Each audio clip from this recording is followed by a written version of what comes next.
The dazzling lights of the city reflected on Abigail's modest black gown as she hesitated at the entrance of the gala. Her boss had insisted she attend this high-profile event, claiming it was the perfect opportunity to network. But as she stepped into the grand ballroom, filled with Abuja's elite in their designer outfits, she felt completely out of place. "Abigail, just breathe," she muttered under her breath, gripping her clutch for support. She made her way to the refreshment table, grateful for a chance to occupy herself. Just as she reached for a glass of champagne, a smooth baritone voice interrupted her. "Let me guess. You're not a fan of these events." Startled, she turned to face the owner of the voice. Standing before her was a man. Tall, impeccably dressed in a tailored suit, with an aura of confidence that was almost intimidating. His smile was warm and inviting, but his dark eyes held a spark of mischief. "You could say that," she replied cautiously. "I'm John," he said, offering his hand. "Abigail," she replied, shaking it lightly. As they exchanged pleasantries, John's charm began to ease her initial discomfort. "Would you like a proper introduction to the gala?" he asked with a playful smirk. "Lead the way," she replied, surprising herself with her boldness. As they moved through the ballroom, John proved to be a charismatic guide, introducing Abigail to influential people and making her laugh with witty anecdotes about the attendees. She found herself relaxing in his presence, her initial nervousness melting away. When the crowd began to thin, John suggested stepping outside for some fresh air. The garden was serene, illuminated by soft, golden lights and the glow of the city beyond. They wandered along the paths, their conversation flowing effortlessly. "Tell me something about yourself, Abigail," John said, pausing by a fountain. "Well, I work in PR, but I've always dreamed of starting my own agency," she admitted, feeling a pang of vulnerability. "And what's stopping you?" he asked, his gaze intent. "Fear," she confessed. "Starting from nothing is daunting." John smiled. "The greatest empires start with a single step. You have the passion. That's half the battle won." Touched by his encouragement, Abigail felt a sudden surge of confidence. "Thank you," she said softly. John took her hand, his touch warm and steady. "May I?" he asked, his voice low and gentle. Abigail nodded, her heart pounding as he leaned in. Their lips met in a kiss that was both tender and electric, a moment that seemed to stretch into eternity. The days that followed felt like a beautiful dream. Abigail couldn't believe how much John made her feel special. He listened to her ideas, encouraged her to chase her dreams, and made her laugh when things got tough. It was like he understood her better than anyone else, and that feeling made her heart flutter every time they were together. One evening, John invited her to dinner at a fancy restaurant with a stunning view of the city. The lights below sparkled like stars, and the soft music in the background made everything feel even more magical. "You've completely swept me off my feet, John," Abigail said as they shared a slice of chocolate cake for dessert. The sweetness of the cake matched the warmth in her heart. John smiled and took her hand. "And you've done the same to me," he said, his eyes shining as he looked at her. Abigail felt like she was the only person in the world who mattered to him at that moment. As they talked about their dreams and plans, Abigail noticed John's phone buzz on the table. He glanced at the screen quickly, his smile fading just a little bit. Abigail felt a small tug of worry in her chest. "Is everything okay?" she asked, her voice soft and concerned.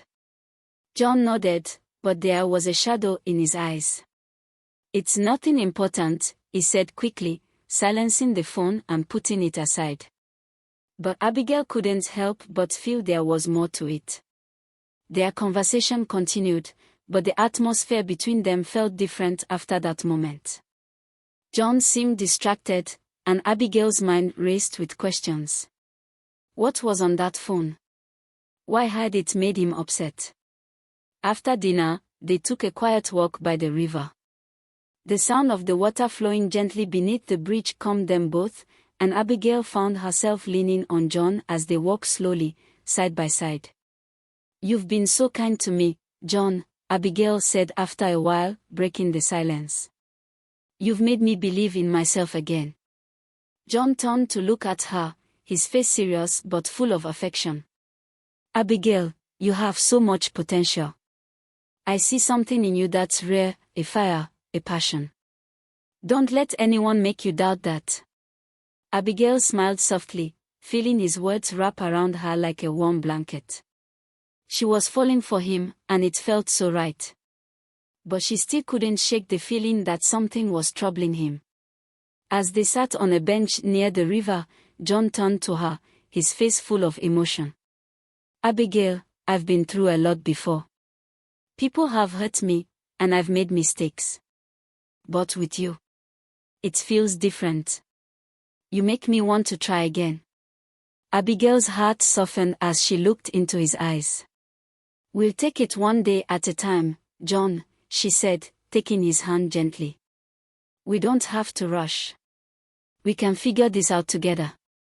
John squeezed her hand. "I'm not rushing, Abigail. I just want to be with you. That's all I know for sure." The air between them felt full of possibilities. Abigail wasn't sure what the future held, but she knew she wanted John in it. And she couldn't deny the spark she felt whenever they were together. But as they sat in the quiet of the night, Abigail's mind kept wandering back to the phone call. What had it been about? Was it something from his past that he wasn't ready to share? She decided to trust him for now, but the worry lingered. One thing was clear, though, their connection was deepening, and no matter the challenges, Abigail was ready to face them as long as she had John by her side. As their relationship grew stronger, Abigail and John spent more time together. They had become comfortable with each other, but there were still things unsaid between them. It was as if they were both testing the waters, trying to figure out how deep their feelings went. One evening, as they walked along the riverbank, the cool breeze brushed against their skin, and the sound of the water added a peaceful rhythm to their quiet steps. "I've been thinking about something," John said, breaking the silence. Abigail turned to look at him, her heart racing a little. "What's on your mind?" John hesitated for a moment, his gaze far away. When he spoke, his voice was quiet but full of emotion. "I've been burned before, Abigail," he confessed. "My past is complicated. I've had relationships that left me scarred. I don't want to make the same mistakes again." Abigail's heart went out to him. She could see the pain behind his words. "You don't have to worry about that with me," she said softly, taking his hand. "We are not rushing into anything. We can take things slow, figure it out together." John looked at her, his eyes softening. "I want to believe that. I do. But it's hard for me to let go of the past. To trust someone again." Abigail squeezed his hand gently. "You don't have to let go of everything right away. I'm not asking for that. Just take one step at a time with me." John nodded slowly. "I will. And I appreciate you for that." But just as Abigail thought the conversation was over, a figure appeared in the distance, walking toward them. Abigail squinted into the fading light and recognized her immediately. "Precious."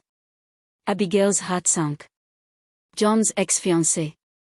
The woman who seemed to appear at the most inconvenient times, with a smile that could melt anyone's heart but whose intentions were far from clear. Abigail had seen her around before, but this was the first time she was this close to them. Precious approached with a warm smile, her eyes flicking between Abigail and John. "John," she said sweetly, as if nothing had changed between them. "It's been a while."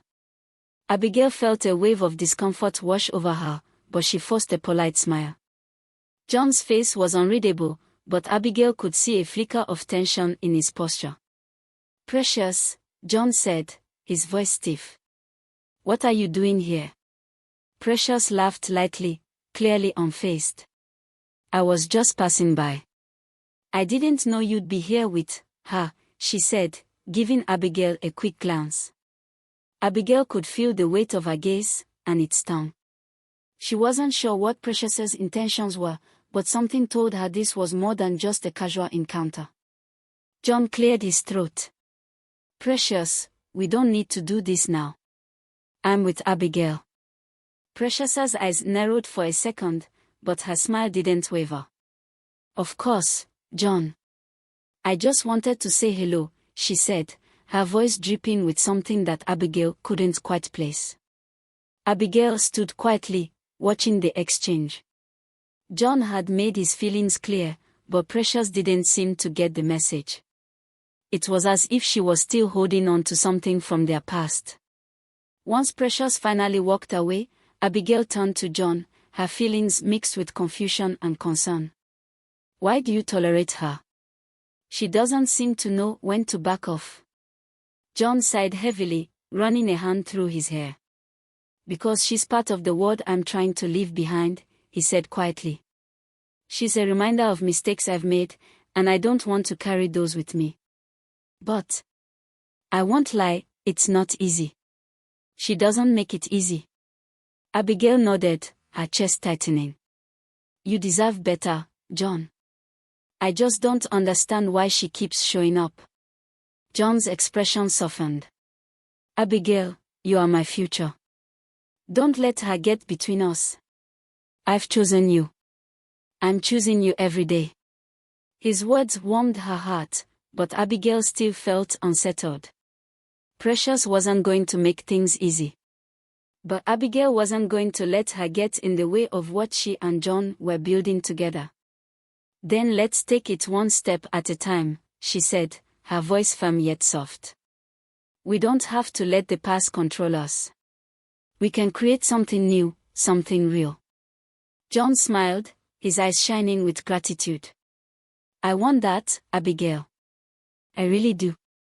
And as they stood there, hand in hand, the evening felt a little bit lighter. It wasn't going to be easy. They both had their past to deal with. But they also had something real, something worth fighting for. And for the first time in a long while, Abigail felt a sense of peace. They would face the challenges together, one step at a time. On their anniversary, John surprised Abigail with a trip to the same garden where they'd first kissed. I've been waiting for the right moment to do this, he said, dropping to one knee and producing a ring. Abigail, you've changed my life in ways I never imagined. Will you marry me? Tears streamed down her face as she nodded. Yes, John. 1,000 times, yes. They kissed under the stars, their love stronger than ever.